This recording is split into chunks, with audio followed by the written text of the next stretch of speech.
प्रिय छात्रों, बौद्ध धर्म से संबंधित आज हमारा पहला क्वेश्चन है कि बुद्ध के जीवन की किस घटना को महाभिनिष्क्रमण के रूप में जाना जाता है। तो क्या यह महाभिनिष्क्रमण जो है बुद्ध के जीवन से जुड़ी हुई वह कौन सी घटना है जो कहलाती है, यह हमसे क्वेश्चन पूछ रहा है। विकल्प जो देता है उनका महापरिनिर्वाण, बी में है उनका जन्म, सी में है उनका गृह त्याग और डी में है उनका प्रबोधन। तो जैसा कि हम लोग जानते हैं कि 29 वर्ष की अवस्था में गौतम बुद्ध ने गृह त्याग कर दिया था और उनके द्वारा गृह त्याग करने की जो घटना है बौद्ध ग्रंथ में, उसी घटना को महाभिनिष्क्रमण कहा गया है। और साथ में अगर आपने बौद्ध धर्म को पढ़ा होगा तो देखा होगा कि जब उन्होंने गृह त्याग किया तो उनके साथ उनका सारथी आपको जो है चांद था और जो उनका घोड़ा था वह कंथक था, जो महल से कुछ दूर आगे ले जा कर के उनको छोड़ देता है। तो इस तरह से हमारा जो उत्तर होगा यहाँ पर वो सी होगा, उनका गृह त्याग। उसके बाद दूसरा क्वेश्चन जो है वो है कि गौतम बुद्ध की माँ किस वंश से संबंधित थी। विकल्प है ए में शाक्य वंश, बी में माया वंश, सी में लिच्छवी वंश और डी में कोलिया वंश। तो जो विकल्प ए है शाक्य वंश, तो अगर आपने बौद्ध धर्म को पढ़ा होगा तो यह आप जानते होंगे कि गौतम बुद्ध के जो पिता थे शुद्धोधन, वो शाक्य गण के ही प्रधान थे और बुद्ध की जो पत्नी थी यशोधरा, वह भी शाक्य कुल से ही संबंधित थी। उसके बाद बी में जो माया वंश है, दरअसल माया वंश है यहाँ पर जो होगा कि हम लोग जानते हैं कि गौतम बुद्ध की माँ का नाम माया देवी अथवा महामाया था।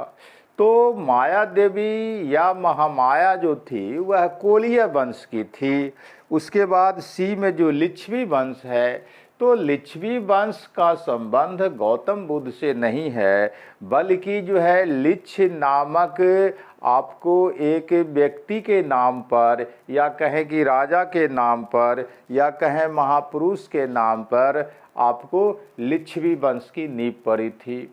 अब होता क्या है कि अगर मनुस्मृति को देखा जाए, जिसका संकलन काल 200 बीसी से 200 एडी का माना जाता है, तो मनुस्मृति में जो है लिच्छवी के जो लोग थे उन्हें वरात्य क्षत्रिय कहा गया है। वरात्य क्षत्रिय मतलब क्या कि दूसरे दर्जे का क्षत्रिय, ये मनुस्मृति में लिच्छवियों को कहा गया है। अब उसके बाद हम लोग क्या देखते हैं कि जो लिच्छवी शाखा के क्षत्रिय लोग हुआ करते थे, उसी लिच्छवी शाखा के ही संबंधित आपको जैन धर्म के जो प्रवर्तक हुए स्वामी महावीर, वो उसी लिच्छवी शाखा से ही संबंधित थे। और लिच्छवी गणराज्य की जो स्थापना होती है वह एक सूर्यवंशीय राजा थे इक्ष्वाकु। तो इक्ष्वाकु का जो पुत्र था विशाल, उनके माध्यम से जो है आपको वैशाली की स्थापना हुई और लिच्छवी गणराज्य की स्थापना होती है। तो इस तरह से जो हमारा उत्तर होगा कि जय गौतम बुद्ध की माँ किस वंश से संबंधित थी, तो यहाँ पर डी होगा, कोलिया वंशी।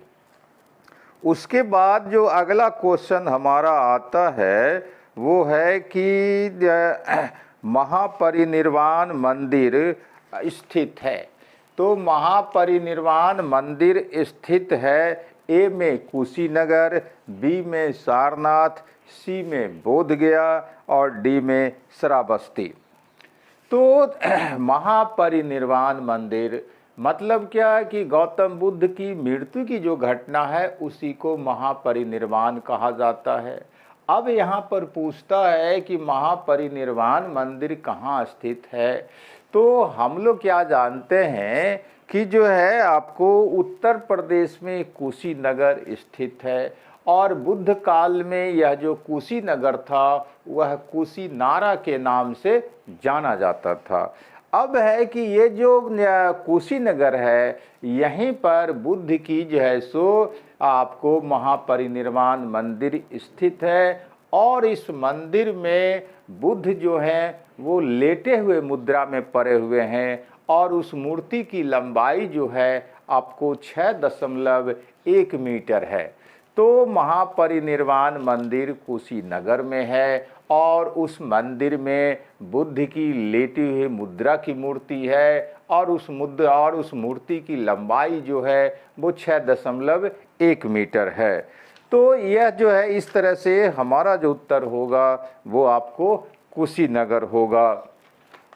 उसके बाद अगला जो क्वेश्चन है कि गौतम बुद्ध द्वारा अपने धर्म में दीक्षित किया जाने वाला अंतिम व्यक्ति निम्नलिखित में से कौन था।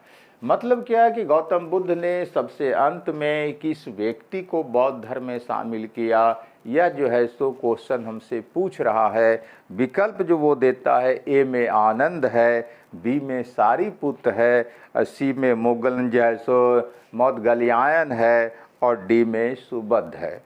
तो आनंद जो है, आनंद हम लोग जानते, विकल्प ए की अगर बात करें तो हम लोग जानते हैं कि आनंद जो है गौतम बुद्ध के सर्वाधिक प्रिय शिष्य थे, और ये उनके निजी जैसो परिमोचक भी थे, मतलब उनके निजी सेवक भी थे। और जो है आनंद के ऐसा माना जाता है कि ये गौतम बुद्ध के संभवतः चचेरे भाई भी थे। आनंद का सबसे बड़ा योगदान क्या है, तो हम लोग जानते हैं कि आनंद के कहने पर ही गौतम बुद्ध ने वैशाली में बौद्ध संघ में महिलाओं को शामिल होने की इजाज़त दी थी। उसके बाद बी जो है सारिपुत ये राजगृह के ब्राह्मण थे, और ये भी गौतम बुद्ध के बहुत ही प्रिय शिष्य थे, और गौतम बुद्ध के जीवन काल में ही सारिपुत्र की मृत्यु हो गई थी। उसके बाद सी है मौदगल्यायन, तो मौदगल्यायन भी राजगृह के ही निवासी थे, और ये भी सारिपुत्र के साथ ही बौद्ध धर्म में दीक्षा लिया था। इनकी भी मृत्यु गौतम बुद्ध के जीवन काल में ही हो गई थी। और डी जो है सुबुद्ध, तो सुबुद्ध जो है ये कुशीनगर का रहने वाला था, और हम लोग जानते हैं कि 80 वर्ष की अवस्था में गौतम बुद्ध कुशीनगर पहुँचे थे, और जो है वहाँ एक हिरण्यवती नदी के जैसो किनारे उन्होंने जो है अंतिम सांस लिया था। और अंतिम सांस लेने से पहले उन्होंने जो है सुबुद्ध को, जो कि कुशीनगर का ही रहने वाला था, उसे अपना अंतिम उपदेश दिया था, बौद्ध धर्म में दीक्षित किया था। तो इस तरह से हमारा उत्तर जो होगा वो डी होगा, सुबुद्ध। उसके बाद 5वां क्वेश्चन है कि बुद्ध के जीवन की अंतिम वर्षा ऋतु कहाँ जैसो बीती थी। तो ए में विकल्प है श्रावस्ती में, बी में विकल्प है वैशाली में, सी में विकल्प है कुशीनगर में, और डी में विकल्प है सारनाथ में। तो बुद्ध ने जो है कहता है अपने जीवन का अंतिम वर्षा ऋतु कहाँ बिताई, ये सवाल है। 4 स्थान का विकल्प दिया है। तो अगर हम पहला जो विकल्प है ए श्रावस्ती, उसकी बात करें तो कहा जाता है कि ज्ञान प्राप्ति के 20वें वर्ष में गौतम बुद्ध कौशल देश की राजधानी श्रावस्ती पहुँचे थे।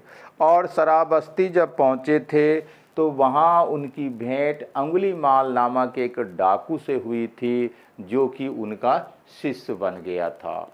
और यहीं एक व्यापारी की पुत्री विशाखा नाम की थी। तो विशाखा भी जो है इनकी शिष्यता ग्रहण की, मतलब वो भी इनकी शिष्या बन गई। और जो है एक जो है पुब्बाराम, जिसको कि पूर्वाराम भी कहा जाता है, वो बौद्ध संघ को दान में दी थी। तो ये जो है श्रावस्ती की बात होता है। उसके बाद दूसरा जो विकल्प है इसमें वैशाली। तो वैशाली हम लोग जानते हैं कि जो है ज्ञान प्राप्ति के 8वें वर्ष में वैशाली के लिच्छवियों ने इन्हें वैशाली आने के लिए आमंत्रित किया और जो है इनके सम्मान में एक कुटाग्रशाला नामक विहार दान किया था। तो लिच्छवियों का ये जो है सो योगदान था या समर्पण था गौतम बुद्ध के प्रति कि उन्हें आमंत्रित किया वैशाली में और जो है एक कुटाग्रशाला नामक विहार जो है इन्हें दान कर दिया था बौद्ध संघ के लिए। अब आता है क्या कि यहीं पर जो है आनंद ने इनसे प्रार्थना किया था, मतलब वैशाली में ही अंत्य प्रार्थना किया था गौतम बुद्ध से कि महिलाओं को भी बौद्ध संघ में शामिल होने की इजाज़त दे। और यहीं जो है गौतम बुद्ध ने महिलाओं को परमिशन दिया। हम लोग पहले से जानते आ रहे हैं कि पहली महिला जो बौद्ध संघ में शामिल हुई वो इनकी मौसी थी प्रजापति गौतमी। और जब वो गौतमी जय सुशील जय बौद्ध संघ में शामिल हुई तो उनकी पुत्री नंदा भी शामिल हुई और जो है बुद्ध की पत्नी यशोधरा भी शामिल हुई। और यहीं वैशाली में जो है यहाँ की जो फेमस डांसर थी आपको आम्रपाली जिसे नगर वधू भी कहा जाता था वो भी बौद्ध संघ में शामिल हुई थी। उसके बाद जो है कहा जाता है कि गौतम बुद्ध ने अपने जीवन का अंतिम वर्षा ऋतु यहीं वैशाली में बिताया था। उसके बाद सी विकल्प है कुशीनगर। तो कुशीनगर के बारे में तो चर्चा होता ही रहा है कि वो अपने जीवन के अंतिम अंज है सो वर्ष में मतलब कि 80 साल की अवस्था में कुशीनगर पहुँचे और बीमार होकर के वहीं उनकी मृत्यु हुई और वो महापरिनिर्वाण को प्राप्त हुए और यहीं अपना अंतिम उपदेश सुबुद्ध को दिया था। सारनाथ में तो सारनाथ जो डी विकल्प है हम लोग जानते हैं कि ज्ञान प्राप्ति के बाद जो है गौतम बुद्ध जो है सबसे पहले सारनाथ ही पहुँचे थे और वहाँ 5 ब्राह्मणों को उन्होंने अपना पहला उपदेश दिया था। और जो है वही घटना बौद्ध धर्म के इतिहास में धर्म चक्र परिवर्तन कहलाता है। तो कुल मिलाकर के उत्तर हमारा यहाँ पर वैशाली होगा। उसके बाद छठा क्वेश्चन है कि महात्मा बुद्ध ने अपना पहला धर्म चक्र परिवर्तन किस स्थान पर दिया था। तो ए में विकल्प है लुम्बिनी में, बी में विकल्प है सारनाथ में, सी में विकल्प है पाटलिपुत्र में और डी में विकल्प है वैशाली में। तो अभी अभी हम चर्चा कर रहे थे कि उन्होंने अपना पहला उपदेश कहाँ दिया। तो ज्ञान प्राप्ति के बाद जो है जो पहला उपदेश दिया वो अभी हम चर्चा किया सारनाथ में उन्होंने दिया था और वही पहला उपदेश उनका जो है धर्म चक्र परिवर्तन कहलाता है। ए में जो विकल्प है लुम्बिनी में, तो लुम्बिनी में हम जानते हैं कि उनका जन्म हुआ था जो नेपाल की तराई में स्थित है। उसके बाद बी में सारनाथ जहाँ उन्होंने पहला उपदेश दिया और वो 5 ब्राह्मणों को जो उन्होंने पहला उपदेश दिया था वही घटना धर्म चक्र परिवर्तन कहलाता है। सी पाटलिपुत्रा में, तो पाटलिपुत्रा में हम लोग जानते हैं कि अशोक के शासन काल में बौद्ध धर्म की तीसरी संगीति 250 जैसो ईसा पूर्व हुआ था हमें। उसके बाद डी वैशाली जो है, तो वैशाली के बारे में तो चर्चा किया कि बौद्ध धर्म से संबंधित वैशाली क्यों महत्वपूर्ण है। उसके बाद जो है अगला जो क्वेश्चन हमारा आता है कि बुद्ध ने सर्वाधिक उपदेश दिए थे। ए वैशाली में, बी जो है श्रावस्ती में, सी कौशाम्बी में और डी राजगिरी में। तो वैशाली में जो है सो वैशाली गौतम बुद्ध के जीवन से या बौद्ध धर्म से जुड़ा हुआ किस तरह है इसकी चर्चा अभी हम लोग कर चुके हैं। बी जो आता है जो है सो आपको श्रावस्ती। तो श्रावस्ती यह कौशल देश की राजधानी थी और बुद्ध ने अपने जीवन का सबसे अधिक जो है आपको उपदेश यहीं श्रावस्ती में दिया था और श्रावस्ती में ही सर्वाधिक शिष्य इनके बने थे। और जहाँ तक जो है आपको सी है कौशाम्बी का विकल्प का सवाल, तो कौशाम्बी में जो है कौशाम्बी का शासक उदयन था और इनके जीवन काल में, और उदयन ने बौद्ध धर्म जैसो ग्रहण किया और ग्रहण करने के बाद घोषिताराम नामक विहार जो है बौद्ध संघ को दान कर दिया था। उसके बाद राजगिरी का जो सवाल है, तो हम लोग यह जानते हैं कि मगध का शासक उस समय बिंबिसार था और जो है बिंबिसार ने जो है गौतम बुद्ध का स्वागत किया था और इनके सम्मान में वेणुवन नामक जो है विहार आपको दान जो है सो किया था। और यह भी जो है सो महत्वपूर्ण बात है कि बिंबिसार जो कि मगध का शासक था, उसकी जो पत्नी क्षेमा थी वह भी बौद्ध धर्म को ग्रहण की थी। तो और यहीं राजगिरी एक और जो है सो कारणवश फेमस है बौद्ध धर्म के लिए कि इसी राजगिरी में जो है सारीपुत, मौदगल्यायन और उपाली जैसे अन्य शिष्य ने बौद्ध धर्म को ग्रहण किया था। तो इस तरह से जो उत्तर हमारा होगा वो उत्तर होगा आपको श्रावस्ती, जहाँ उन्होंने सर्वाधिक उपदेश दिया और सर्वाधिक उनके शिष्य बने थे। उसके बाद 8वां क्वेश्चन आता है कि बुद्ध कौशाम्बी किसके राजकाल में आए थे। तो कहता है कि जिस समय गौतम बुद्ध आपको कौशाम्बी पहुँचे उस समय कौशाम्बी का राजा कौन था, यह क्वेश्चन है। तो ए में विकल्प है सातानिक, बी में विकल्प है उदयन, सी में विकल्प है बोधि और डी में विकल्प है नीचक्षु। तो जाहिर सी बात है कि जो ये दिया है विकल्प, और अभी अभी हम चर्चा कर रहे थे कि गौतम बुद्ध के जीवन काल में आपको कौशाम्बी का राजा उदयन था जिसने बौद्ध धर्म को ग्रहण किया और घोषिताराम नाम का विहार दान किया था। तो ये जो है आपको, और उस समय बुद्ध काल में जो है कौशाम्बी बहुत ही जो है सो समृद्ध नगर माना जाता था।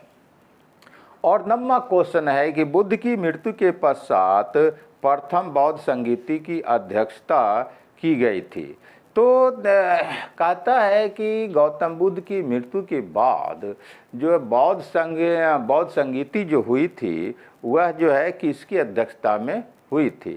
तो हम लोग क्या जानते हैं कि बौद्ध संघ के गौतम बुद्ध की जब मृत्यु हुई तो गौतम बुद्ध की मृत्यु के बाद के तुरंत बाद जो है 483 ईसा पूर्व में ही आपको बौद्धों की प्रथम संगीति होती है। और यह जो प्रथम संगीति होती है यह आपको उस समय राजगिरी में होता है और राजगिरी का जो उस समय शासक होता है वह अजातशत्रु होता है जो कि बिंबिसार का बेटा था। तो पहला तो शासक बिंबिसार है जो मगध का, लेकिन जब उसकी मृत्यु हो जाती है तो उसके वंश का जो दूसरा शासक बनता है वो अजातशत्रु होता है। तो प्रथम बौद्ध संगीति जो हुई थी राजगिरी में वह उसकी अध्यक्षता महाकश्यप ने किया था, इसलिए उत्तर हमारा यहाँ पर होगा ए। और जहाँ तक जो है आपको डी नागसेन जो विकल्प है, हम लोग यह जानते हैं कि प्राचीन काल में नागसेन एक फेमस जो है बौद्ध विद्वान था और एक यवन राजा मिनांडर जो भारत आया था उसकी भेंट नागसेन से होती है और नागसेन और मिनांडर के बीच आपस में डायलॉग होता है, संवाद होता है, बातचीत होता है। और माना जाता है कि नागसेन के बातों से प्रभावित होकर के मिनांडर ने बौद्ध धर्म ग्रहण कर लिया था और उसके पश्चात उनका नाम मिलिंद पड़ जाता है। और ये जो डायलॉग हुआ था मिनांडर और नागसेन के बीच, वह डायलॉग एक पुस्तक मिलिंद पन्हों में संकलित है। तो इस तरह से हमारा जो यहाँ पर उत्तर होगा क्वेश्चन के हिसाब से वो ए होगा महाकश्यप। उसके बाद लास्ट 10वां क्वेश्चन है कि सप्तपर्णी गुफा स्थित है। मतलब क्या, सप्तपर्णी गुफा कहाँ है, यह क्वेश्चन पूछ रहा है। ए में है सांची में, बी में है नालंदा में, सी में है राजगिरी में और डी में है पावापुरी में। तो सप्तपर्णी गुफा जो है यह एक फेमस बौद्ध धर्म स्थल है और यह राजगिरी में पड़ता है। और राजगिरी में कहाँ पड़ता है, तो राजगिरी में एक वैभार गिरी पर्वत है। तो राजगिरी में जो वैभार गिरी पर्वत है वहीं जो है सप्तपर्णी गुफा जो है सो स्थित है। कहा जाता है कि गौतम बुद्ध अपने जीवन काल में जब राजगिरी आया करते थे तो इसी गुफा में बैठ करके तपस्या करते थे। और बौद्धों की जो प्रथम संगीति हुई थी 483 बीसी में अजातशत्रु के शासनकाल में महाकश्यप की अध्यक्षता में, वो इसी सप्तपर्णी गुफा में